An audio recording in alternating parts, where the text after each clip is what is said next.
ऐसा लगता है कि हम जीवन में कुछ कर नहीं पाएंगे। लगता है कि अब कुछ बचा नहीं है। बहुत तैयारी कर ली, बहुत कॉम्पिटिशन एग्ज़ाम दे लिए, बहुत बिजनेस कर लिए, बहुत अलग अलग जो भी कर सकते थे वो सब कर लिए, लेकिन कुछ हासिल नहीं हो पा रहा। उस मुकाम पे नहीं पहुंच पा रहे जहां पहुंचना चाहिए। अगर ऐसा लगता है तो एक पल के लिए रुकिए और थोड़ा सा सोचने के लिए एक पल के लिए रुके।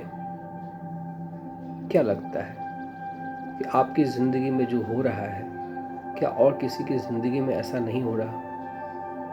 उनके ज़िंदगी में भी कठिनाइयाँ आती हैं, सबके ज़िंदगी में कठिनाइयाँ आती हैं, लेकिन वो धैर्य के साथ उसको झेल लेते हैं और आगे बढ़ते हैं। जब भी कभी जीवन में कठिनाइयाँ आने लगे तो हम सबको सोचना चाहिए।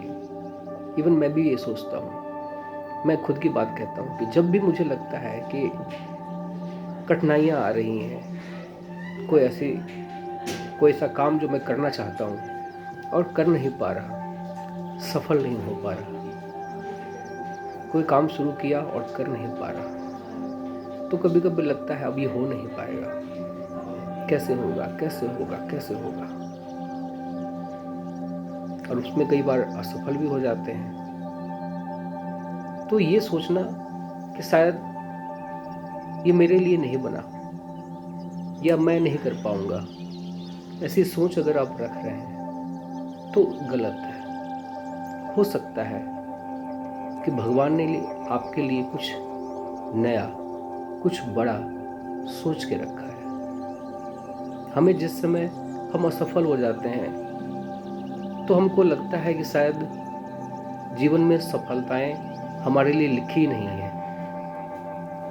ऐसा कुछ नहीं है। जब भी आप असफल होते हैं तो आपको सोचना चाहिए कि हो सकता है भगवान ने आपके लिए कोई नया रास्ता चुना है या कोई नई चीज़ जो आपके लिए रखी हुई है, आप उसकी तरफ बढ़ेंगे। कई बार क्या होता है कि जब हम आगे चलते हैं, जीवन में आगे बढ़ते हैं, तब हमें जाकर पता चलता है कि अरे, हम जिस जगह पे जाकर के सफल हुए हैं यही हमारे लिए था, और वो जो हम जिसमें असफल हुए, जो छूट गया, वो शायद हमारे लिए था ही नहीं।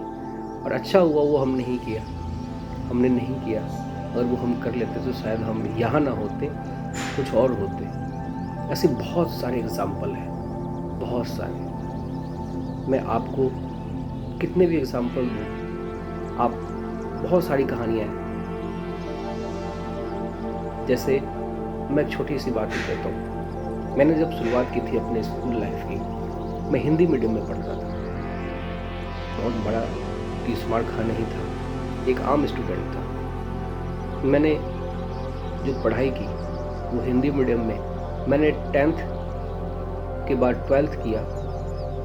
मैंने एडमिशन लिया PCB में, फिजिक्स केमिस्ट्री बायोलॉजी। घर में कुछ बाजार एजुकेशन का माहौल नहीं था और कोई गाइड करने वाला भी नहीं था। मुझे समझ में नहीं आया क्या होगा। फिर मैं घर से निकला, एक छोटा सा शहर है मुजफ्फरपुर, वहाँ पहुँचा।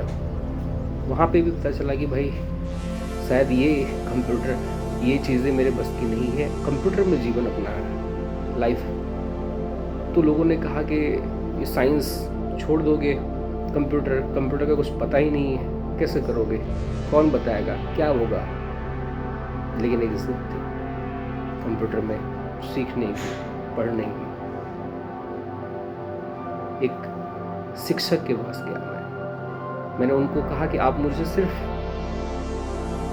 अपने स्टूडेंट्स के पास बैठने देना, मैं सीख लूँगा, मुझे अलग से पढ़ाना नहीं, मैं दूर बैठ करके देख लूँगा और आपके बच्चों को ही उस कंप्यूटर का जो क्लास है उसके प्रैक्टिकल में आपके बच्चों को हैंडल कर लूँगा। और ऐसे करके मैं आगे उन बच्चों को पढ़ाता।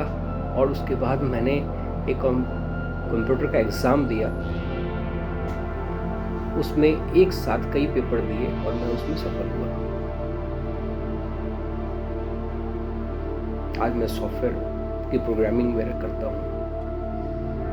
मैंने नहीं सोचा था कि मैं कंप्यूटर में कुछ कर पाऊँगा, या जब मैं फिजिक्स, केमिस्ट्री, बायोलॉजी की तैयारी कर रहा था तो लगा था उस समय कि मैं मेडिकल लाइन में जाऊँगा, लेकिन मैं वहाँ नहीं पहुँचा।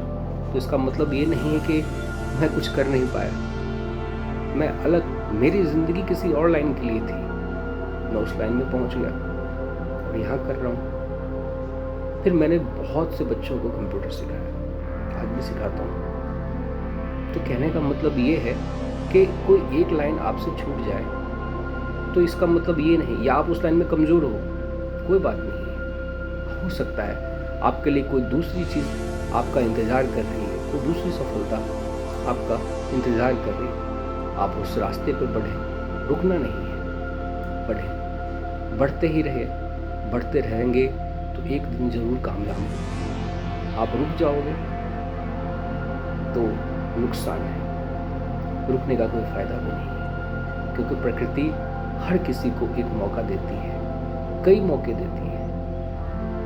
कुछ मौके असफल हो जाती है और कुछ मौक़ों में आप सफल हो जाते हैं, और जिस मौके पे आप सफल हो जाते हैं वहीं आपकी जीत होती है। तो हारना और जीतना तो चलता रहता है। आगे बढ़िए और सफलता को गले लगाइए, क्योंकि जी